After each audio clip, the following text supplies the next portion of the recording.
Hi ಎಲ್ರಿಗೂ ನಮಸ್ಕಾರ. ಎಲ್ಲರೂ ಹೇಗಿದ್ದೀರಾ? ಎಲ್ಲರೂ ತುಂಬ ಚೆನ್ನಾಗಿದ್ದೀರಾ ಅಂದ್ಕೊಳ್ತೀನಿ. ಇನ್ನು ಇವತ್ತು ಶನಿವಾರ ಬೆಳಗ್ಗೆಯಿಂದನೇ ವ್ಲಾಗ್ನ ಸ್ಟಾರ್ಟ್ ಮಾಡ್ತಾಯಿದ್ದೀನಿ. ಇವತ್ತು ಸ್ವಲ್ಪ ಹಾಸ್ಪಿಟಲ್ಗೆ ಹೋಗಬೇಕಾಯ್ತು, ಅಂದರೆ ಲ್ಯಾಬ್ಗೆ ಹೋಗಬೇಕಾಗಿತ್ತು. ಬ್ಲಡ್ ಟೆಸ್ಟಿಂಗ್ ಕೊಟ್ಟು ಬರಬೇಕಾಗಿತ್ತು, ಶುಗರ್ ಲೆವೆಲ್ನ ಟೆಸ್ಟ್ ಮಾಡೋದಕ್ಕೆ ಅಂತ ಹೇಳಿ ಡಾಕ್ಟರ್ ಸಜೆಸ್ಟ್ ಮಾಡಿದರು. ಸೊ ಅದಕ್ಕೆ ಎಲ್ಲಿಗೆ ಹೋಗೋಣ ಅಂತ ಸ್ವಲ್ಪ ಬೇಗನೆ ಎದ್ದಿದ್ದೀವಿ. ಮತ್ತು ಬಿಫೋರ್ ಫುಡ್ಡು ಆಫ್ಟರ್ ಫುಡ್ ಎರಡೂ ಚೆಕ್ ಮಾಡಬೇಕು. ಸೊ ಇವಾಗ ಹೋಗಿ ಫಸ್ಟು ಬಿಫೋರ್ ಫುಡ್ ಕೊಟ್ಬಿಟ್ಟು ಬಂದುಬಿಟ್ಟು ಆಫ್ಟರ್ ಫುಡ್ ಅವ್ರು ಯಾವಾಗ ಹೇಳ್ತಾರೆ ಯಾವಾಗ ಹೋಗಿ ಬ್ಲಡ್ ಸ್ಯಾಂಪಲ್ನ ಕೊಟ್ಬಿಟ್ಟು ಬರಬೇಕು. ಹೋಗೋಣ.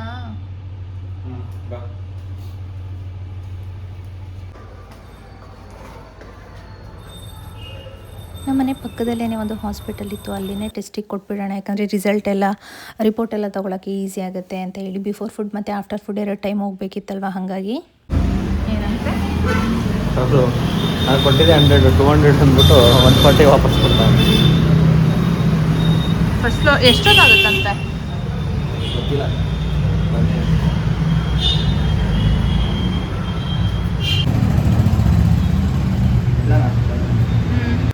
ಇನ್ನು ಹಾಸ್ಪಿಟಲಲ್ಲಿ ಬಿಫೋರ್ ಫುಡ್ ಎಲ್ಲ ಸ್ಯಾಂಪಲ್ಸ್ನ ತೊಗೊಂಡು ಅದಾದಮೇಲೆ ತಿಂಡಿ ಎಲ್ಲ ಮುಗಿಸ್ಕೊಂಡು 1.5 ಅವರ್ ಬಿಟ್ಕೊಂಡು ಬನ್ನಿ ಅಂತ ಹೇಳಿದರು. ಸರಿ, ಮನೆಗೆ ಹೋಗಿ ಮತ್ತೆ ತಿಂಡಿ ಮಾಡಿ ಎಲ್ಲ ವೆಯ್ಟ್ ಮಾಡ್ಕೊಂಡು ಬರೋಷ್ಟರಲ್ಲಿ ಲೇಟ್ ಆಗಿಬಿಡುತ್ತೆ ತಿಂಡಿ ತಿನ್ನೋಕ್ಕೆ ಅಂತ ಹೇಳಿ ಅಲ್ಲೇ ಹೊರಗಡೆನೇ ಹೋಟೆಲಲ್ಲಿ ತಿಂಡಿ ಕೂಡ ಮುಗಿಸ್ಕೊಂಡ್ವಿ. ಹಾಗೆ ಇನ್ನು ಗ್ಯಾಸ್ ಏಜೆನ್ಸಿ ಆಫೀಸಲ್ಲಿ ಕೂಡ ಸ್ವಲ್ಪ ಕೆಲಸ ಇತ್ತು, ಅದನ್ನು ಕೂಡ ಇವತ್ತೇ ಮುಗಿಸ್ಕೊಂಡು ಹೋಗ್ಬಿಡೋಣ, ಹಿಂಗಿದ್ರು ಟೈಮ್ ಇದ್ದಿಲ್ಲ ಅಂತ ಅದನ್ನು ಮುಗಿಸ್ಕೊಂಡು ಬಂದ್ವಿ. ಇನ್ನು ರೀಸೆಂಟಾಗಿ ನಾನು ಹಾಸ್ಪಿಟಲ್ನ ಕೂಡ ಚೇಂಜ್ ಮಾಡಿದೆ. ಸೊ ಅಲ್ಲಿ ಏನಂತ ರೆಫರ್ ಮಾಡಿದರು ಅಂದರೆ, ನಂದು 5th ಮಂತ್ ಸ್ಕ್ಯಾನಿಂಗ್ ಮಾಡಿಸಿದಾಗ ಆ್ಯನಿಮಲ್ ಸ್ಕ್ಯಾನ್ ಮಾಡಿಸಿದಾಗ ಬ್ಲಡ್ ಕೂಡ ಚೆಕ್ ಮಾಡಿಸಿದ್ರಲ್ವ. ಸೊ ಅದರಲ್ಲಿ ಶುಗರ್ ಲೆವೆಲ್ 140 ಇರಬೇಕಿತ್ತು, ನಂದು 145 ಇತ್ತು. ಸೊ ಅದಾದಮೇಲೆ ಈ ಡಾಕ್ಟರ್ ನನಗೇನು ಸಜೆಸ್ಟ್ ಮಾಡಿರಲಿಲ್ಲ. ಸೊ ನಾನು ಡಾಕ್ಟರ್ನ ಚೇಂಜ್ ಮಾಡಿದ್ರಿಂದ ಬೇರೆ ಹಾಸ್ಪಿಟಲ್ಗೆ ಹೋಗಿ ಜಸ್ಟ್ ನಾರ್ಮಲ್ ಕನ್ಸಲ್ಟೇಷನ್ಗೆ ಅಂತ ಹೋಗಿದಾಗ ಅವ್ರು ಒಂದು ಸಲ ಬೆಟರ್ ಚೆಕ್ ಮಾಡಿಸ್ಕೊಂಡು ಬನ್ನಿ, ರಿಪೋರ್ಟ್ ತೊಗೊಂಡು ಬನ್ನಿ ಅಂತ ಹೇಳಿದರು ನೆಕ್ಸ್ಟ್ ವಿಸಿಟ್ ಅಷ್ಟರಲ್ಲಿ. ಸೊ ಹಾಗಾಗಿ ಸ್ಯಾಂಪಲ್ ಎಲ್ಲ ಕೊಟ್ಬಿಟ್ಟು ಮತ್ತೆ ಮನೆಗೆ ಬಂದ್ವಿ. ಮನೆಗೆ ಬಂದು ಸ್ವಲ್ಪ ಕೆಲಸಗಳಿತ್ತು, ಅದನ್ನು ಕೂಡ ಮುಗಿಸ್ಕೊಂಡ್ಬಿಡೋಣ, 1.5 ಅವರ್ ಟೈಮ್ ಇದೆಯಲ್ಲ ಹೆಂಗಿದ್ರು ಅಂತ ಹೇಳಿ ಮಾಡ್ಕೊತಾ ಇದ್ದೀನಿ. ಇನ್ನು ನಾನು ಮೀಶೋಯಿಂದ ಒಂದು ಪಾರ್ಸಲ್ನ ಕೂಡ ತರಿಸಿದೆ, ಅದನ್ನು ಕೂಡ ಅನ್ಪ್ಯಾಕ್ ಮಾಡ್ಕೊಳ್ತಾ ಇದ್ದೀನಿ ನಿಮ್ಮ ಮುಂದೆನೇ. ನನಗೆ ಕರ್ಟನ್ಸ್ ಬೇಕಾಗಿತ್ತು, 3 ಪೀಸ್ ಕರ್ಟನ್ಸ್ ಬೇಕಾಗಿತ್ತು. ಸೊ ಅದನ್ನು ನಾನು ಆರ್ಡರ್ ಮಾಡಿದೆ. ಇದು ಆಲ್ಮೋಸ್ಟ್ ಬಂದು 1 ವೀಕ್ ಆಗಿಬಿಟ್ಟಿತ್ತು, ಬಟ್ ನಾನು ನೋಡಿಬಿಟ್ಟು ಹಾಗೇ ಎತ್ತಿಟ್ಟಿದ್ದೆ. ಇವತ್ತು ನನ್ನ ಹಸ್ಬೆಂಡ್ ಕೂಡ ಮನೇಲೇ ಇದ್ರಲ್ವ, ಸರಿ ಅವ್ರ ಹತ್ರನೇ ಕೊಟ್ಬಿಟ್ಟು ಇದನ್ನು ಹಾಕ್ಸೋಣ ಅಂತ ಹೇಳಿ ಅನ್ಪ್ಯಾಕ್ ಮಾಡ್ತಾಯಿದ್ದೀನಿ. ಈ ಒಂದು ಕರ್ಟನ್ ನನಗೆ 3 ಪೀಸ್ ಕರ್ಟನ್ಸ್ ಬಂದು ನನಗೆ ಬಿಲೋ 500 ಸಿಕ್ತು. ಕ್ವಾಲಿಟಿ ಅಂತೂ ನಿಜವಾಗ್ಲೂ ಸಖತ್ತಾಗಿದೆ. ಮೆಟೀರಿಯಲ್ ಬಂದು ಇದು ಪ್ಯೂರ್ ಕಾಟನ್ ಮೆಟೀರಿಯಲ್ನ ಕೊಟ್ಟಿದ್ದಾರೆ. ತುಂಬ ಅಂದರೆ ತುಂಬಾ ಚೆನ್ನಾಗಿದೆ. ನೀವೇ ನೋಡ್ತಾ ಇರ್ಬೋದು ಎಷ್ಟು ಲುಕ್ ಇದೆ ಅಂತ ಹೇಳಿ. ನನಗೆ ಈ ಡೈನಿಂಗ್ ಟೇಬಲ್ ಹಾಕಿದೆಯಲ್ವಾ, ಆ ಕಾರ್ನರಲ್ಲಿ ನನಗೆ ಸ್ವಲ್ಪ ಕರ್ಟನ್ಸ್ನೆಲ್ಲ ಚೇಂಜ್ ಮಾಡಬೇಕು ಅಂತ ಅನ್ನಿಸ್ತಾ ಇತ್ತು. ಯಾಕಂದರೆ ಕರ್ಟನ್ಸ್ನೆಲ್ಲ ತೊಗೊಂಡು ಆಲ್ಮೋಸ್ಟು 1.5 ಇಯರ್ ಆಗೋಗ್ಬಿಟ್ಟಿತ್ತು. ಸರಿ, ಚೇಂಜ್ ಮಾಡಿಬಿಟ್ಟು ಸ್ವಲ್ಪ ಲುಕ್ ಚೇಂಜ್ ಮಾಡೋಣ ಅಂತ ಅಂದ್ಕೊಂಡಿದ್ದೆ. ಸೊ ಹಾಗಾಗಿ ಇದನ್ನು ಬುಕ್ ಮಾಡ್ಕೊಂಡಿದ್ದೆ. ಕ್ವಾಲಿಟಿ ಅಂತೂ ನಿಜವಾಗ್ಲೂ ಸಖತ್ತಾಗಿ ಬಂದಿದೆ. ಯಾರಿಗಾದ್ರೂ ಬೇಕಂದರೆ ಲಿಂಕ್ ಅಂತ ನನಗೆ ಕಾಮೆಂಟ್ ಮಾಡಿ ತಿಳಿಸಿ, ನಾನು ಲಿಂಕ್ನ ಕೊಡ್ತೀನಿ. ನಿಜವಾಗ್ಲೂ ಗೋ ಫಾರ್ ಇಟ್ ಅಂತಲೇ ಹೇಳ್ತೀನಿ. ತುಂಬ ಅಂದರೆ ತುಂಬಾ ಚೆನ್ನಾಗಿದೆ. ನಮ್ಮನೆ ವಾಲ್ ಬಂದು ಒಂದು ಕಡೆ ಯೆಲ್ಲೋ ಕಲರ್ ಇದೆ, ಮತ್ತು ಇನ್ನೊಂದು ಕಡೆ ಆರೆಂಜ್ ಕಲರ್ ಇದೆ, ಮತ್ತು ವೈಟ್ ಕಲರ್. ಸೊ ಈ 3 ಕಲರ್ ಮಿಕ್ಸ್ ಆಗಿರೋದ್ರಿಂದ ಆರೆಂಜ್ಗೆ ಮ್ಯಾಚ್ ಮಾಡೋದಕ್ಕೆ ವೈಟ್ ಇದ್ದರೆ ಚೆನ್ನಾಗಿ ಕಾಣಿಸುತ್ತೆ, ಮತ್ತು ಯೆಲ್ಲೋ ಕಲರ್ಗೆ ಸೆಂಟರಲ್ಲಿ ಯೆಲ್ಲೋ ಬಂದರೆ ಚೆನ್ನಾಗಿರುತ್ತೆ ಅಂತ ಹೇಳ್ಬಿಟ್ಟು ಈ ರೀತಿ ಕರ್ಟನ್ಸ್ನ ನಾನು ಆರ್ಡರ್ ಮಾಡಿದ್ದೆ. ವೈಟು ಮತ್ತು ಯೆಲ್ಲೋ ಕಲರ್ ಮಿಕ್ಸಲ್ಲಿ ನಾನು ಇದನ್ನು ಆರ್ಡರ್ ಮಾಡ್ಕೊಂಡಿದ್ದೆ. ಮತ್ತು ಇದು ನಮ್ಮನೆ ಸೋಫಾಗೆ ಕೂಡ ಕಾಂಪ್ಲಿಮೆಂಟ್ ಆಗ್ತಾಯಿದೆ. ಸ್ವಲ್ಪ ಅಲ್ಲಲ್ಲಿ ಬ್ಲೂ ಕಲರ್ ಬಂದಿರೋದ್ರಿಂದ, ಎಲೆಗಳು ಇದೆಲ್ಲ ಬ್ಲೂ ಕಲರ್ ಬಂದಿರೋದ್ರಿಂದ ಸೋಫಾಗೆ ಕೂಡ ಇದು ಕಾಂಪ್ಲಿಮೆಂಟ್ ಆಗ್ತಾಯಿದೆ. ಮತ್ತು ಇನ್ನು ಡೈನಿಂಗ್ ಟೇಬಲ್ ಕವರ್ಸ್ ಎಲ್ಲ ತರಿಸಿದಾಗ ಅದಕ್ಕೆ ಮ್ಯಾಚ್ ಆಗೋ ಥರ ತರಿಸೋಣ, ಸೊ ಒಂದು ಕಂಪ್ಲೀಟ್ ಲುಕ್ ಕ್ರಿಯೇಟ್ ಆಗುತ್ತೆ ಅಂತ ಹೇಳಿ ಈ ಕರ್ಟನ್ಸ್ನ ನಾನು ತರಿಸಿದ್ದೀನಿ. ಹಾಕಿದ್ಮೇಲೆ ಯಾವ ರೀತಿ ಕಾಣಿಸ್ತಿದೆ ಅಂತ ನೀವೇ ನೋಡಿ. ಇನ್ನು ಈ ಕರ್ಟನ್ಸ್ ಏನಿತ್ತು ಪ್ರೀವಿಯಸ್ ಆಗಿ ನಾನು ಇದನ್ನೇ ಹಾಕಿದ್ದು, ನೀವೇ ನೋಡ್ತಾ ಇರ್ಬೋದು. ಅದು ಕೂಡ ಲುಕ್ ತುಂಬಾ ಚೆನ್ನಾಗಿ ಕಾಣಿಸ್ತಾ ಇತ್ತು, ಬಟ್ ಗೋಡೆಗೆ ಅಷ್ಟು ಕಾಂಪ್ಲಿಮೆಂಟಾಗಿ ಕಾಣಿಸ್ತಾ ಇರಲಿಲ್ಲ ಅಂತ ಅನ್ನಿಸ್ತು ನನಗೆ. ಸೊ ಕ್ವಾಲಿಟಿ ವೈಸ್ ಅದು ಕೂಡ ತುಂಬಾ ಚೆನ್ನಾಗಿದೆ. ಅದನ್ನು ಕೂಡ ನಾನು ಮೀಶೋಯಿಂದನೇ ತರಿಸಿದ್ದು. ಅದ್ರದ್ದು ಲಿಂಕ್ ಬೇಕಂದರೆ ಕೂಡ ನೀವು ನನಗೆ ಯಾವುದು ಓಲ್ಡ್ ಕರ್ಟನ್ಸ್ ಲಿಂಕ್ ಅಂತ ಹೇಳಿ ನನಗೆ ಕಾಮೆಂಟ್ ಸೆಕ್ಷನಲ್ಲಿ ತಿಳಿಸಿ, ಅದನ್ನು ಕೂಡ ಕೊಡ್ತೀನಿ. ಇದು ಕೂಡ 7 ಅಡಿದೆ ತರಿಸಿದ್ದೆ ನಾನು. ನಮ್ಮನೇಲಿ ಈ ಪೋರ್ಷನಲ್ಲಿರೋಂಥ ವಿಂಡೋ ಬಂದು 5 ಫೀಟು, ಅಂದರೆ 5 ಅಡಿ ವಿಂಡೋನ ಕೊಟ್ಟಿದ್ದಾರೆ. ಬಟ್ ನನಗೆ 5 ಅಡಿ ಕರ್ಟನ್ಸ್ನ ಹಾಕಿದರೆ ಅದಷ್ಟು ಲುಕ್ ಕಾಣಿಸಲ್ಲ. ಸೊ ಹಾಗಾಗಿ ನಾನು 7 ಅಡಿ ಕರ್ಟನ್ಸ್ನ ತರಿಸಿದ್ದೀನಿ. ಇದು ಕೂಡ ನಾನು 7 ಅಡಿ ಕರ್ಟನ್ಸ್ನೇ ತರಿಸಿದ್ದೀನಿ. ಇವಾಗ ಹಾಕ್ಬಿಟ್ಟು ನೋಡೋಣ ಯಾವ ರೀತಿ ಕಾಣಿಸುತ್ತೆ ಅಂತ ನಿಮಗೆ ಗೊತ್ತಾಗುತ್ತೆ. ಇನ್ನು ಈ ವಾಲ್ಗೆ ನಾನು ಅದನ್ನು ಮ್ಯಾಚ್ ಮಾಡೋದಕ್ಕೆ ಅಂತ ಹೇಳಿ ಆ ಕರ್ಟನ್ಸ್ನ ತರಿಸಿದ್ದೀನಿ. ಇಲ್ಲಿ ಈ ರೀತಿ ವೈಟು ಮತ್ತು ಗ್ರೀನ್ನ ಯೂಸ್ ಮಾಡಿ ಕರ್ಟನ್ಸ್ನ ಹಾಕಿದ್ದೀನಿ. ಆ ಕಾರ್ನರಲ್ಲಿ ನನಗೆ ಯೆಲ್ಲೋ ಮತ್ತು ಮಿಕ್ಸ್ ಆಗಿ ಕರ್ಟನ್ಸ್ ಇದ್ದರೆ ತುಂಬಾ ಚೆನ್ನಾಗಿ ಲುಕ್ ಬರುತ್ತೆ ಅಂತ ಅನ್ನಿಸ್ತು. ಸೊ ಹಾಗಾಗಿ ನಾನು ಈ ಕಲರ್ನ ಚೂಸ್ ಮಾಡಿದೆ.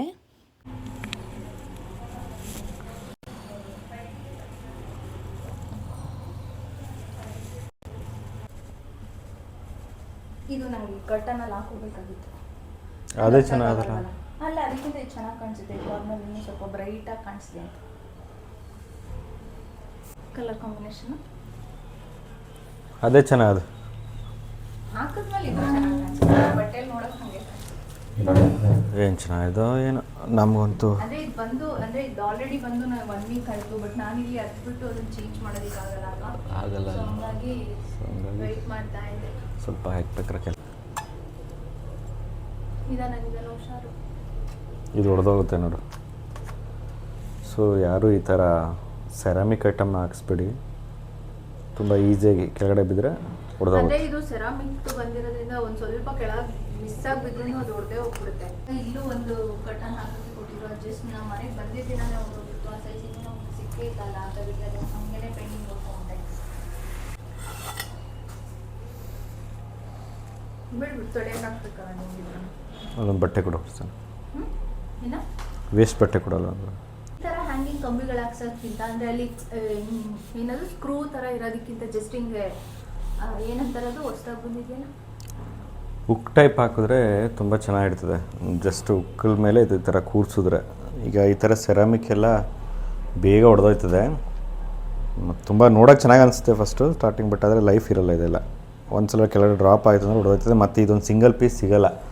ಮತ್ತು ಇದು ಮತ್ತು ಇದನ್ನು ಫುಲ್ ತೊಗೋಬೇಕಾಗ್ತದೆ ಸೆಟಪ್ಪು, ಒಂದು ಸಿಂಗಲ್ ಪೀಸು ಸಿಗೋಲ್ಲ. ಮತ್ತು ನಾವು ಅದಕ್ಕೆ ಕನ್ಸ್ಟ್ರಕ್ಷನ್ ಟೈಮಲ್ಲಿ ತುಂಬ ಕೇರ್ಫುಲ್ಲಾಗಿ ಈ ಎಸ್ ಮೆಟೀರಿಯಲ್ನ ಯೂಸ್ ಮಾಡಬೇಕಾದ್ರೆ, ಫಾರ್ ಎಕ್ಸಾಂಪಲ್ ಈ ಎಸ್ ಮೆಟೀರಿಯಲ್ ಇದೆಯಲ್ಲ ನೋಡಿ, ಇದೆಲ್ಲ ರಸ್ಟ್ ಹಿಡಿದಿದೆ ಅಲ್ಲೇ. ಒಂದು ಮೇ ಬಿ ಒಂದು 3-4 ಇಯರ್ಸ್ ಆಗಿರ್ಬೋದು ಇವರು, ಬಟ್ ರಸ್ಟ್ ಹಿಡಿಯುತ್ತೆ. ಇದು ಮೇಂಟೆನೆನ್ಸ್ ತುಂಬ ಕಾಸ್ಟ್ಲಿ. ಅದರಲ್ಲಿ ಅಲ್ಲಿ 2 ಥರ ಬರುತ್ತೆ, ಒಂದು 204 ಮತ್ತು 304 ಅಂತ. ಈ 204 ನಾರ್ಮಲಾಗಿ ಕ್ವಾಲಿಟಿ ಲೋ ಅಂತ, ಓಕೆ, ಅದು ಗ್ರೇಡ್ ಥರ. ಈಗ ನಾವು ಹೆಂಗೆ ಗೋಲ್ಡಲ್ಲಿ ಗ್ರೇಡ್ಗಳು ಹೇಳ್ತೀವಲ್ಲ, ಸೊ ಅದೇ ಥರ ಸ್ಟೀಲಲ್ಲೂ 204, 304 ಅಂತ ಬರುತ್ತೆ. ಸೊ ಬಟ್ ಇದು ಲೋ ಗ್ರೇಡ್ದು, ಬೇಗ ರಸ್ಟ್ ಹಿಡಿಯುತ್ತದೆ. ಸೊ 304 ಸ್ವಲ್ಪ ಚೆನ್ನಾಗಿರ್ತದೆ, ಬಟ್ ಅದನ್ನು ಐಡೆಂಟಿಫೈ ಮಾಡೋದು ಸ್ವಲ್ಪ ಕಷ್ಟ ಕನ್ಸ್ಟ್ರಕ್ಷನ್ ಟೈಮಲ್ಲಿ. ಸೊ ಅದಕ್ಕೋಸ್ಕರ ಇಲ್ಲಾಂದರೆ ನೀವು ನಾರ್ಮಲಾಗಿ MS ಪೈಪ್ ತೊಗೊಂಡು ಅದಕ್ಕೆ ಪೇಂಟೆಡ್ ಬ್ಲ್ಯಾಕ್ ಪೇಂಟ್ ಅಥವಾ ಗ್ರೇ ಕಲರ್ ಪೇಂಟ್ ಮಾಡಿಸೋದು ತುಂಬ ಚೆನ್ನಾಗಿರುತ್ತೆ, ಮತ್ತು ಲೈಫು ಚೆನ್ನಾಗಿ ಬರುತ್ತೆ. ಸೊ ನಮ್ಗೆ ಬೇಡ ಅಂದಾಗ ಅದು ಮತ್ತೆ ರೀಪೇಂಟ್ ಮಾಡಿದ್ರೆ ತುಂಬ ಚೆನ್ನಾಗಿರುತ್ತೆ. ಬಟ್ SS ಮೇಲೆ ಪೇಂಟ್ ಕೂರಲ್ಲ, ಓಕೆ. ಬಟ್ ಅದೇ ಸಮ್ ಟೈಮ್ ಸ್ವಲ್ಪ ವರ್ಷಗಳಾದಮೇಲೆ ಈ ಥರ ಆದಾಗ ಚೆನ್ನಾಗೂ ಅನಿಸಲ್ಲ. ಸೊ ಹಂಗಾಗಿ ನನ್ನ ಟಿಪ್ಸ್ ಏನಂದರೆ, ನೀವು ಹೊಸ್ದಾಗಿ ಮನೆ ಕಟ್ಟಬೇಕಾದ್ರೆ ಯಾರು ಈ SS ಹೋಗ್ಬಿಡಿ, ಮತ್ತು ಈ ಥರ ಸೆರಾಮಿಕ್ ಮೆಟೀರಿಯಲ್ಗೆ ಹೋಗ್ಬಿಡಿ. ಇದೇನಿದೆ ಸೆರಾಮಿಕ್ ಮೆಟೀರಿಯಲ್ ಬೇಗ ಡ್ಯಾಮೇಜ್ ಆಗುತ್ತೆ. ಸೊ ಉಕ್ಕಳು ತೊಗೊಳ್ಳಿ, ಈ ಥರ ಉಕ್ಕಳು ಸಿಗುತ್ತೆ, ಅದ್ರ ಮೇಲೆ ಜಸ್ಟ್ ಹಿಂಗೆ ಉಕ್ಕು ಮೇಲೆ ಈ ಥರ ಡ್ರಾಪ್ ಮಾಡಿದ್ರೆ ಆಯಿತು. ಸೊ ಹಾಕಿದ್ರೆ ಅದನ್ನು ಈಸಿಯಾಗಿ ಮೇಂಟೈನು ಮಾಡ್ಬೋದು, ಮತ್ತು ನಿಮ್ಮ ಲೈಫ್ ಚೆನ್ನಾಗಿರ್ತದೆ. ಇದೆಲ್ಲ ಸ್ವಲ್ಪ ನೀರು ಬಿದ್ರೂ ಬೇಗ ತುಕ್ಕಿಬಿಡುತ್ತೆ. ಇದು ಪ್ಯೂರ್ ಸ್ಟೀಲ್ ಇರಲ್ವಾ ಇದು? ಪ್ಯೂರ್ ಸ್ಟೀಲ್ ಯಾರು ಕೊಡಲ್ಲ ನಿಮಗೆ. ಹೆಂಗೆ ಚೆಕ್ ಮಾಡೋದು ಹೆಂಗೆ? ಯಾರು ನಿಂಗೆ ಹೇಳ್ತಾರೆ ಅಷ್ಟೇ, ನಮ್ಗೆ ಸಿಗೋಲ್ಲ. 304 ಅಂತ ಕೊಡ್ತಾರೆ. ಕೊಡಬೇಕಾದ್ರೆ ಆ ಗೇಜ್ನ ಅಳತೆ ಮಾಡ್ಬೇಕಾದ್ರೆ ಯಾವ ಮೆಟಲ್ಲು ಯಾವ ಕಂಪ್ನಿದು ಎಲ್ಲ ಚೆಕ್ ಮಾಡ್ಕೋಬೇಕಾಗ್ತದೆ. ಇದ್ರ ಮೇಲೆ ಯಾವುದೂ ಇರಲ್ಲ, ಕಟ್ ಪೀಸ್ ಕೊಡ್ತಾರೆ. ಕಷ್ಟ ಅದೆಲ್ಲ. ಮನೆ ಕಟ್ಟಬೇಕಾದ್ರೆ ತುಂಬ ಪ್ಲ್ಯಾನ್ ಮಾಡಿ ಕಟ್ಟಬೇಕು. ತುಂಬ ಪ್ಲ್ಯಾನ್ ಅಂದರೆ ಯಾರು ಒಳ್ಳೆ ವರ್ಕರ್ಸ್ಗಳು ನೋಡಿ ನಂಬಿಕೆಸ್ರುಗಳು ಕೊಟ್ಟು ಅಂಥವ್ರ ಕೈಲಿ ಕೆಲಸ ಮಾಡಿಸ್ಕೋಬೇಕು. ನೀವು ನಿಂತ್ಕೊಂಡು ಕೆಲಸ ಮಾಡಿಸ್ಕೋತೀರಂದರೆ ಗೊತ್ತು, ಬೆಂಗಳೂರಲ್ಲಿ ಕಷ್ಟ ಐತೆ.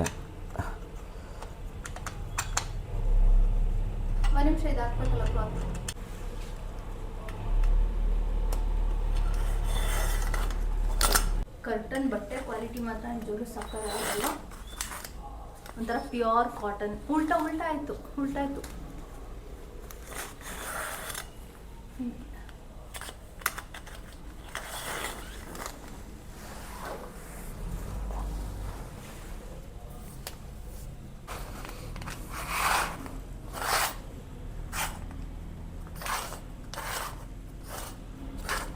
ಸಾಕು, ತುಂಬ ವೈಟದಾಗುತ್ತೆ ಸ್ವಲ್ಪ.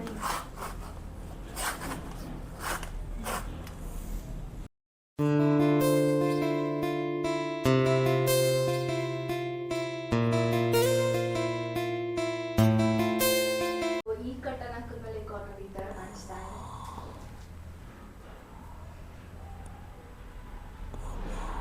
ಚೆನ್ನಾಗಿ ಕಾಣಿಸ್ತಿದೆ, ಒಂಥರ ಡಿಫ್ರೆಂಟ್ ಆಗಿ ಕಲರ್ ಕಾಣಿಸ್ತಿದೆ. ಹೆಂಗೆ ಕಾಣಿಸ್ತಿದೆ ಅಂದ್ಬಿಟ್ಟು ನಮ್ಗೆ ಕಾಮೆಂಟ್ ಸೆಕ್ಷನಲ್ಲಿ ಹೇಳಿ, ಇಷ್ಟ ಆಯ್ತಾ ಅಂತ. ಇದ್ರ ಲಿಂಕ್ ಬೇಕಂದರೆ ಕೂಡ ನಾನು ಕಾಮೆಂಟ್ ಸೆಕ್ಷನಲ್ಲಿ ಹಾಕಿರ್ತೀನಿ. ನೀವು ನನಗೆ ಲಿಂಕ್ ಅಂತ ಕಾಮೆಂಟ್ ಮಾಡಿ, ನಾನು ಲಿಂಕ್ನ ಕೂಡ ಕೊಡ್ತೀನಿ. ಮೆಟೀರಿಯಲ್ ಅಂತೂ ನಿಜವಾಗ್ಲೂ ಸಕ್ಕತ್ತಾಗಿದೆ. ಇವಾಗ ಒಂಥರ ಈ ಗೋಡೆಗೂ ಸ್ವಲ್ಪ ಮ್ಯಾಚಿಂಗ್ ಆಗಿ ಕಾಣಿಸ್ತಾ ಇದೆ, ಬ್ಯೂಟಿಫುಲ್ ಆಗಿ ಕಾಣಿಸ್ತಾ ಇದೆ. ಜಸ್ಟ್ ಒಂದೇ ಒಂದು ಕರ್ಟನ್ ಚೇಂಜ್ ಮಾಡಿದ್ರೇ ಮನೆ ಎಷ್ಟು ಒಂಥರ ರಿಚ್ ಲುಕ್ ಕೊಡುತ್ತೆ ಅಲ್ವಾ. ಈ ಕಾರ್ನರ್ ಅವಾಗ ಸ್ವಲ್ಪ ಡಲ್ ಅಂತ ಅನಿಸ್ತಾ ಇತ್ತು, ಇವಾಗ ಇನ್ನೂ ಸ್ವಲ್ಪ ಬ್ರೈಟ್ ಅಂತ ಅನ್ನಿಸ್ತಾ ಇದೆ. ನನಗಂತೂ ಒಂಥರ ತುಂಬ ಇಷ್ಟ ಆಯಿತು. ಹೆಂಗಿದೆ ಅಂದ್ಬಿಟ್ಟು ನನಗೆ ಕಾಮೆಂಟ್ ಸೆಕ್ಷನಲ್ಲಿ ತಿಳಿಸಿ. ನನಗಂತೂ ಈ ಕಾರ್ನರ್ನ ಇನ್ನೂ ಡೆಕೋರೇಟ್ ಮಾಡಬೇಕು ಅಂತ ಆಸೆ ಇದೆ. ಗೊತ್ತಿಲ್ಲ ನಾನು ಯಾವಾಗ ಮಾಡ್ತೀನಿ ಅಂತ. ಬಟ್ ಇಲ್ಲಿ ವಾಲ್ ಕೂಡ ಇಲ್ಲಿ ಪ್ಲೇನ್ ಇರೋದ್ರಿಂದ ಇಲ್ಲಿಗೆ ಇನ್ನೂ ಏನು ಹಾಕೋದು ಅಂತ ನಾನು ಏನು ಪ್ಲ್ಯಾನ್ ಮಾಡಿಲ್ಲ.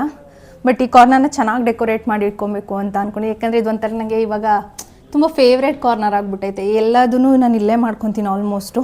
ತರಕಾರಿ ಕಟ್ ಮಾಡೋದಾಗಿರ್ಬೋದು, ಇನ್ನು ಬೇರೆ ನನ್ನ ಆಫೀಸ್ ಕೆಲಸ ಆಗಿರ್ಬೋದು, ಮತ್ತು ಬೇರೆ ಏನಾದರೂ ಯಾರ ಜೊತೆ ಏನಾದ್ರು ಇವಾಗ ಬೆಳಗ್ಗೆ ಟೈಮ್ ಹೆಂಗೆ ಅಂತಂದರೆ ಫಸ್ಟ್ ಎಲ್ಲರೂ ಬಂದ್ಬಿಟ್ಟು ಸೋಫಾ ಮೇಲೆ ಎದ್ದ ತಕ್ಷಣ ಬಂದ್ಬಿಟ್ಟು ಅವ್ರ ಪಾಡಿಗೆ ಅವ್ರು ಕೂತ್ಕೊಂಡು ಮೊಬೈಲ್ ನೋಡೋರು.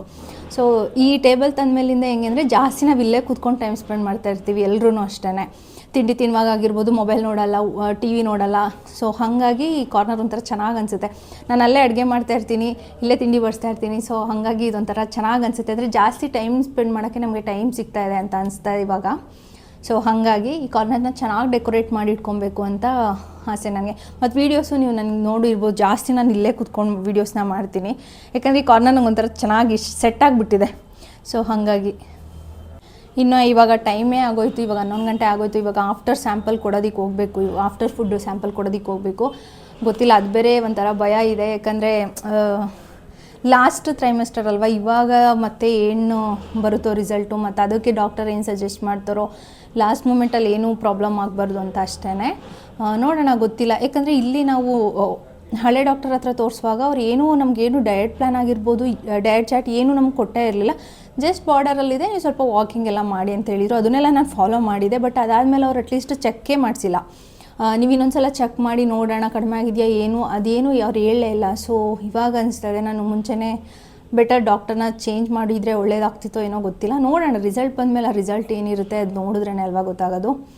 ನೋಡೋಣ ರಿಸಲ್ಟ್ ಏನು ಬರುತ್ತೆ ಅಂತ ನೋಡಿಕೊಂಡು ಆಮೇಲೆ ಏನಾದರೂ ಡಿಸಿಷನ್ ತೊಗೊಬೇಕು. ಕರ್ಟನ್ ಲಿಂಕ್ ಏನಾದರೂ ನಿಮಗೆ ಬೇಕಂದರೆ ಗೋ ಫಾರ್ ಇಟ್ ಅಂತಲೇ ಹೇಳ್ತೀನಿ. ಯಾಕಂದರೆ ಕ್ವಾಲಿಟಿ ಸಖತ್ತಾಗಿದೆ. ನಾನು ಎಕ್ಸ್ಪೆಕ್ಟೇ ಮಾಡಿರಲಿಲ್ಲ ಪಾಲಿಸ್ಟರ್ ಬಟ್ಟೆ ಬರುತ್ತೇನೋ ಅಂತ ಅಂದ್ಕೊಂಡಿದ್ದೆ. ಬಟ್ 500 ರೂಪೀಸ್ ಒಳಗಡೆನೇ ಇದು ನನಗೆ ಸಿಕ್ಕಿದ್ದು. ಕ್ವಾಲಿಟಿ ಅಂತೂ ನಿಜವಾಗ್ಲೂ ಸಖತ್ತಾಗಿದೆ. ಪ್ಯೂರ್ ಕಾಟನ್ ಕೊಟ್ಟಿದ್ದಾರೆ, ತುಂಬ ಚೆನ್ನಾಗಿದೆ. ನಾನಿಲ್ಲಿ 7 ಫೀಟ್ ತೊಗೊಂಡಿದ್ದು, ಫುಲ್ ಬೇಕು ಅಂತಂದ್ಬಿಟ್ಟು 7 ಫೀಟ್ ಕರ್ಟನ್ನ ತೊಗೊಂಡಿದ್ದು. ಇದರಲ್ಲಿ 5 ಫೀಟ್ ಕರ್ಟನ್ಸು ಬರುತ್ತೆ. ನೀವು ನೋಡಿಬಿಟ್ಟು ನಿಮ್ಗೆ ಇಷ್ಟ ಆದರೆ ತೊಗೊಳ್ಳಿ. ಇನ್ನು ತಿಂಡಿ ಎಲ್ಲ ಮುಗಿಸ್ಕೊಂಡಾದ್ಮೇಲೆ ಮತ್ತೆ ಹೋಗಿ ಸ್ಯಾಂಪಲ್ನ ಕೊಟ್ಬಿಟ್ಟು ಬಂದ್ವಿ. ಅವರು ರಿಪೋರ್ಟ್ ಕಲೆಕ್ಟ್ ಮಾಡೋದಕ್ಕೆ 2 ಗಂಟೆಯಿಂದ 3 ಗಂಟೆ ಬಿಟ್ಕೊಂಡು ಬನ್ನಿ ಅಂತ ಹೇಳಿದರು. ಸೊ ಹಾಗಾಗಿ ಮತ್ತೆ ಹೋಗಿ ಕಲೆಕ್ಟ್ ಮಾಡ್ಕೊಳ್ಬೇಕು. ಅಷ್ಟರಲ್ಲೇ ಮನೆಗೆ ಬಂದ್ವಿ. ನನ್ನ ಅಮ್ಮ ಕೂಡ ಊರಿಂದ ಬಂದಿದ್ದರು. ಅಂದರೆ ಇವಾಗ ನಂದು ಲಾಸ್ಟ್ ಮಂತ್ ಪ್ರೆಗ್ನೆನ್ಸಿ ಅಲ್ವಾ, ಸೊ ಒಬ್ಬಳೇ ಇರೋದು ಬೇಡ ಮನೆಯಲ್ಲಿ ಅಂತ ಅವರು ಕೂಡ ಊರಿಂದ ಬಂದರು. ಇನ್ನು ಊರಿಂದನೇ ಬೆಣ್ಣೆ ಎಲ್ಲ ತೊಗೊಂಡು ಬಂದಿದ್ರು. ಇವಾಗ ಅದನ್ನು ಕಾಯಿಸ್ತೀನಿ ಅಂತ ಹೇಳ್ತಿದ್ರು. ಸರಿ, ರೆಸಿಪಿ ಕೂಡ ನಿಮ್ಮ ಜೊತೆ ಶೇರ್ ಮಾಡ್ಕೊಳ್ಳೋಣ ಅಂತೇಳಿ ಈ ವ್ಲಾಗ್ನಲ್ಲಿನೇ ಅದನ್ನು ಆ್ಯಡ್ ಮಾಡ್ತಾಯಿದ್ದೀನಿ. ನಮ್ಮ ಮನೆಯಲ್ಲಿ ಹೆಂಗೆ ಅಂದರೆ ಸಿಂಪಲಾಗಿ ತುಪ್ಪನ ಕಾಯಿಸ್ಕೊತಾರೆ. ತುಂಬ ಫ್ಯಾನ್ಸಿಯಾಗಿ ಆ ಸೊಪ್ಪು ಈ ಸೊಪ್ಪು ಎಲೆ ಎಲ್ಲ ಹಾಕಿ ಏನು ಕಾಯಿಸ್ಕೊಳ್ಳೋದಿಲ್ಲ. ಸೊ ಸಿಂಪಲಾಗಿ ಯಾವ ರೀತಿ ಮರಳಾಗಿ ತುಪ್ಪನ ಕಾಯಿಸ್ಕೊತಾರೆ ಅಂತ ನಾನು ಇಲ್ಲಿ ರೆಸಿಪಿನ ಶೇರ್ ಮಾಡ್ತಾ ಇದ್ದೀನಿ. ಈ ರೀತಿ ತುಪ್ಪ ಕಾಯಿಸ್ಕೊಂಡ್ರೆ ತುಂಬ ಮರಳಾಗಿ ತುಂಬಾ ಟೇಸ್ಟಿಯಾಗಿ ಬರುತ್ತೆ. ಒಂದ್ಸತಿ ಟ್ರೈ ಮಾಡಿ ನೋಡಿ, ನಿಮಗೆ ಗೊತ್ತಾಗುತ್ತೆ. ಮೊದಲಿಗೆ ಒಂದು ಕಡೆ ಬೆಣ್ಣೆನ ಕಾಯೋದಕ್ಕೆ ಅಂತ ಎತ್ತಿಟ್ಕೊಂಡ್ಬಿಟ್ಟು ನಂತರ ಅದಕ್ಕೆ ಬೇಕಾಗಿರುವಂಥ ಒಂದು ಪುಡಿನ ಮಾಡ್ಕೊಳ್ಳೋದಕ್ಕೆ ಅಂತೇಳಿ ತಡ್ಕ ಪ್ಯಾನ್ಗೆ 1 ಸ್ಪೂನಷ್ಟು ಮೆಂತ್ಯ ಕಾಳನ್ನ ಹಾಕ್ಕೊಂಡಿದ್ದೀವಿ. ಈ ಮೆಂತ್ಯ ಕಾಳನ್ನ ಸ್ವಲ್ಪ ಬ್ರೌನ್ ಆಗೋವರೆಗೂ ಸ್ಲೋ ಫ್ಲೇಮಲ್ಲಿನೇ ಹುರ್ಕೊಳ್ಬೇಕಾಗುತ್ತೆ. ನಂತರ ಇದನ್ನು ಕಲ್ಲಲ್ಲೇ ಹಾಕಿ ಪುಡಿ ಮಾಡ್ಕೊಳ್ಳೋದು ಅಷ್ಟೇ. ಮಿಕ್ಸರ್ಗೆ ಹಾಕೊಂಡ್ರೆ ಅಷ್ಟು ಟೇಸ್ಟ್ ಬರೋದಿಲ್ಲ. ಸೊ ಹಾಗಾಗಿ ಈ ರೀತಿ ಕುಟಾಣಿ ಇರುತ್ತಲ್ವ, ಅದರಲ್ಲಿನೇ ನೀವು ಪುಡಿ ಮಾಡಿಕೊಂಡ್ರೆ ತುಂಬಾ ಟೇಸ್ಟ್ ಚೆನ್ನಾಗಿರುತ್ತೆ. ಈ ಥರ ಬ್ರೌನ್ ಆದ ನಂತರ ಕುಟಾಣಿಗೆ ಹಾಕ್ಕೊಂಡು ಇದನ್ನು ನೀಟಾಗಿ ಪುಡಿ ಮಾಡ್ಕೊಳ್ಳೋದು. ಕಾಳನ್ನ ಬಿಸಿ ಇದ್ದಾಗಲೇ ಪುಡಿ ಮಾಡಿಕೊಂಡ್ರೆ ಬೇಗನೆ ಪುಡಿ ಆಗಿಬಿಡುತ್ತೆ, ತುಂಬ ಹೊತ್ತು ಕೂಡ ತೊಗೊಳೋದಿಲ್ಲ. ಮತ್ತು ಈ ರೀತಿ ರೀತಿಯಲ್ಲಿ ರುಬ್ಕೊಂಡ್ರೆ ನೀಟಾಗಿ ಪುಡಿಯಾಗಿ ಹೋಗ್ಬಿಡುತ್ತೆ. ಮತ್ತು ಈ ತುಪ್ಪನ ಮಾಡ್ಕೊಳ್ಳೋದಕ್ಕೆ ಅಂತೇಳಿ ನಾಟಿ ಬೆಳ್ಳುಳ್ಳಿನ ತೊಗೊಂಡಿದ್ದೀವಿ. 1 ದೊಡ್ಡ ಬೆಳ್ಳುಳ್ಳಿನ ತೊಗೊಂಡಿದ್ದೀವಿ. ಹಾಗೆಯೇ 3 ಚಿಕ್ಕ ಈರುಳ್ಳಿ ಬರುತ್ತಲ್ವ, ಸಾಂಬಾರು ಈರುಳ್ಳಿ, ಅದನ್ನು ಕೂಡ ತೊಗೊಂಡು ಅದನ್ನು ಕೂಡ ಅಷ್ಟೇ ಕುಟಾಣಿಗೆ ಹಾಕ್ಕೊಂಡು ಚೆನ್ನಾಗಿ ಜಜ್ಕೊಳ್ಬೇಕು. ತುಂಬ ಓವರಾಗೆಲ್ಲ ಸ್ಮ್ಯಾಶ್ ಆಗಬಾರ್ದು, ಸ್ವಲ್ಪ ಜಜ್ಜಿ ರಸ ಬಿಟ್ಕೊಳ್ಳೋ ಥರ ಆದರೆ ಸಾಕು. ಇದಕ್ಕೆ ದಪ್ಪ ಈರುಳ್ಳಿ ಬದಲಾಗಿ ಈ ರೀತಿ ಸಾಂಬಾರು ಈರುಳ್ಳಿನ ಹಾಕೊಂಡ್ರೆ ಟೇಸ್ಟು. ಸೊ ದಪ್ಪ ಈರುಳ್ಳಿ ಇದ್ದರೆ ನಮ್ಮ ಮನೇಲಿ ಹಾಕಲ್ಲ, ಸಾಂಬಾರು ಈರುಳ್ಳಿ ಇತ್ತಲ್ವ ಅಂದ್ಬಿಟ್ಟು ಅದನ್ನು ಕೂಡ ಸೇರಿಸ್ಕೊಂಡಿದ್ದಾರೆ. ಇನ್ನೊಂದು ಕಡೆ ಬೆಣ್ಣೆ ಕರಗ್ತಾ ಇದ್ದಾಗಲೇ ಅದಕ್ಕೆ 1 ಚಿಟಿಕೆಯಷ್ಟು ಅರಿಶಿನ ಹಾಗೆಯೇ ಚಿಟಿಕೆಯಷ್ಟು ಉಪ್ಪನ್ನ ಹಾಕ್ಕೊಂಡು ಅದನ್ನು ಕರ್ಗೋದಿಕ್ಕೆ ಬಿಡಬೇಕು. ಕರಗಿ ಈ ರೀತಿ ಆದಮೇಲೆ ಇದಕ್ಕೆ ಇವಾಗ ನಾವು ಜಜ್ಜಿಟ್ಟಿರುವಂಥ ಈರುಳ್ಳಿ ಮತ್ತು ಬೆಳ್ಳುಳ್ಳಿ ಹಾಗೆಯೇ ಮೆಂತ್ಯ ಪುಡಿ ಏನಿತ್ತಲ್ವ ಅದನ್ನು ಕೂಡ ಸೇರಿಸ್ಕೊಂಡು ಚೆನ್ನಾಗಿ ಇದನ್ನು ಕುದಿಯೋದಕ್ಕೆ ಬಿಡಬೇಕು. ಬೆಣ್ಣೆ ಈ ರೀತಿ ಚೆನ್ನಾಗಿ ಕುದಿಯುವಾಗ ಈ ರೀತಿ ನೊರೆ ಥರ ಬರ್ತಾ ಇರುತ್ತೆ. ಆ ನೊರೆ ಎಲ್ಲ ಹೋಗಿ ಲಾಸ್ಟಲ್ಲಿ ತುಪ್ಪ ಎಲ್ಲ ಜಿನುಗಿ ಕಂಪ್ಲೀಟಾಗಿ ನಾವು ಹಾಕಿರೋವಂಥ ಬೆಳ್ಳುಳ್ಳಿ ಮತ್ತು ಈರುಳ್ಳಿ ಎಲ್ಲ ಏನಿದೆ ಅದೆಲ್ಲ ಮೇಲ್ಗಡೆ ತೇಲೋ ಥರ ಆಗಬೇಕು. ಸೊ ಅಲ್ಲಿವರೆಗೂ ನಾವು ತುಪ್ಪನ ಕಾಯಿಸ್ಕೋಬೇಕು. ನೀವೇ ನೋಡ್ತಾ ಇರ್ಬೋದು, ಈ ರೀತಿ ನೊರೆ ಏನಾದರೂ ಬಂದರೆ ಅದನ್ನು ರಿಮೂವ್ ಮಾಡ್ಕೊತಾ ಇರಬೇಕು. ಸೊ ಆವಾಗ ತುಪ್ಪ ಬೇಗ ಅಂದರೆ ಬೇಗನೆ ಕಾಯ್ಕೊಳ್ಳುತ್ತೆ. ನೀವೇ ನೋಡ್ತಾ ಇರ್ಬೋದು, ಬರ್ತಾ ಬರ್ತಾ ಅದು ಎಷ್ಟು ನೀಟಾಗಿ ರೆಡ್ಯೂಸ್ ಆಗಿದೆ ಆ ನೊರೆ ಅದೆಲ್ಲ ಅಂತ ಹೇಳಿ. ತುಪ್ಪ ಇನ್ನೇನು ಕಾದಿದೆ ಆಲ್ರೆಡಿ ಎಲ್ಲ ಅದಕ್ಕೆ ಬಂದಿದೆ ಅಂತಂದಾಗ ನೀವೇ ನೋಡ್ತಾ ಇರ್ಬೋದು, ಈ ರೀತಿ ಬೆಳ್ಳುಳ್ಳಿ ಮತ್ತು ಈರುಳ್ಳಿ ನಾವು ಏನು ಹಾಕಿದ್ವಿ ಅದು ಮೇಲ್ಗಡೆ ಈ ರೀತಿ ತೇಲ್ತಾ ಇರುತ್ತೆ. ಸೊ ಆವಾಗ ನಮಗೆ ಗೊತ್ತಾಗುತ್ತೆ ತುಪ್ಪ ಆಲ್ರೆಡಿ ಆಗಿದೆ ಅಂತ. ಅಂಥ ಟೈಮಲ್ಲಿ ಐ ಫ್ಲೇಮಲ್ಲಿ ಇಟ್ಕೊಂಡು ಒಂದು ಅರ್ಧ ನಿಮಿಷ ಐ ಫ್ಲೇಮಲ್ಲಿ ಕುದಿಸ್ಬಿಟ್ಟು ಸ್ಟವ್ನ ಆಫ್ ಮಾಡಿಕೊಂಡು ಬಿಟ್ಬಿಡಬೇಕು. ತಣ್ಣಗಾದ್ಮೇಲೆ ಅದೇನೇ ಮರಳಾಗಿ ತುಪ್ಪ ಬಿಟ್ಕೊಳ್ಳುತ್ತೆ. ನೀವೇ ನೋಡ್ತಾ ಇರ್ಬೋದು, ಐ ಫ್ಲೇಮಲ್ಲಿ ಒಂದೇ ಒಂದು ನಿಮಿಷ ಆನ್ ಮಾಡಿ ಬಿಟ್ಟಿದ್ದಷ್ಟೇ. ಅದಾದಮೇಲೆ ಈ ರೀತಿ ತಣ್ಣಗಾಗೋದಕ್ಕೆ ಬಿಟ್ಬಿಟ್ಟು ನಂತರ ನೀವು ಯಾವ ಜಾರ್ಗೆ ಹಾಕ್ಕೊತೀರಲ್ವ ಆ ಜಾರ್ಗೆ ಈ ರೀತಿ ಶೋಧಿಸ್ಕೊಂಡು ಹಾಕ್ಕೊಂಡ್ರೆ ಆಯಿತು. ಅದು ಗಟ್ಟಿಗಾದ್ಮೇಲೆ ನಿಮಗೆ ಗೊತ್ತಾಗುತ್ತೆ ಅದು ಎಷ್ಟು ಮರಳಾಗಿ ತುಪ್ಪ ರೆಡಿಯಾಗಿದೆ ಅಂತ ಹೇಳಿ. ತುಂಬ ಅದನ್ನು ಸಿಹಿಯೋದಕ್ಕೆ ಬಿಡಬಾರ್ದು, ಆವಾಗ ಟೇಸ್ಟ್ ಕೆಟ್ಟೋಗ್ಬಿಡುತ್ತೆ. ಸೊ ತುಪ್ಪ ಕಾಯಿಸುವಾಗ ಆದಷ್ಟು ಅದ್ರ ಮುಂದೆನೇ ನಿಂತ್ಕೊಂಡು ಅದನ್ನು ಹದವಾಗಿ ಕಾಯಿಸ್ಕೊಂಡ್ರೆ ತುಂಬಾ ರುಚಿ ಹೆಚ್ಚಾಗುತ್ತೆ. ಇವಾಗ ನೀವೇ ನೋಡ್ತಾ ಇರ್ಬೋದು ತಣ್ಣಗಾದ್ಮೇಲೆ ಎಷ್ಟು ಮರಳಾಗಿ ತುಪ್ಪ ರೆಡಿಯಾಗಿದೆ ಅಂತ ಹೇಳಿ. ತುಂಬಾ ಅಂದರೆ ತುಂಬಾ ಟೇಸ್ಟಿಯಾಗಿರುತ್ತೆ. ಈ ರೀತಿ ಒಂದ್ಸಲ ತುಪ್ಪನ ಕಾಯಿಸ್ಕೊಳ್ಳೋದನ್ನು ಟ್ರೈ ಮಾಡಿ, ನಿಮಗೂ ಕೂಡ ತುಂಬಾ ಇಷ್ಟ ಆಗುತ್ತೆ. ನಾವಂತೂ ಹೊರಗಡೆಯಿಂದ ಒಂದೇ ದಿನಾನೂ ನಾವು ತುಪ್ಪನ ತೊಗೊಂಬರಲ್ಲ, ಮನೆಯಲ್ಲಿನೇ ಈ ರೀತಿ ಕಾಯಿಸ್ಕೊಳ್ಳೋದು ಅಷ್ಟೇ. ಸೊ ಇನ್ನು ಈ ವ್ಲಾಗ್ನ ಕೂಡ ನಾನು ಇಲ್ಲಿಗೆ ಎಂಡ್ ಮಾಡ್ತಾಯಿದ್ದೀನಿ. ವಿಡಿಯೋ ಇಷ್ಟ ಆಗಿದೆ ಒಂದು ಲೈಕ್ ಮಾಡೋದನ್ನು ಮರಿಬೇಡಿ. ಹಾಗೆಯೇ ಸಿಗ್ತೀನಿ ನೆಕ್ಸ್ಟ್ ವ್ಲಾಗಲ್ಲಿ. Thank you.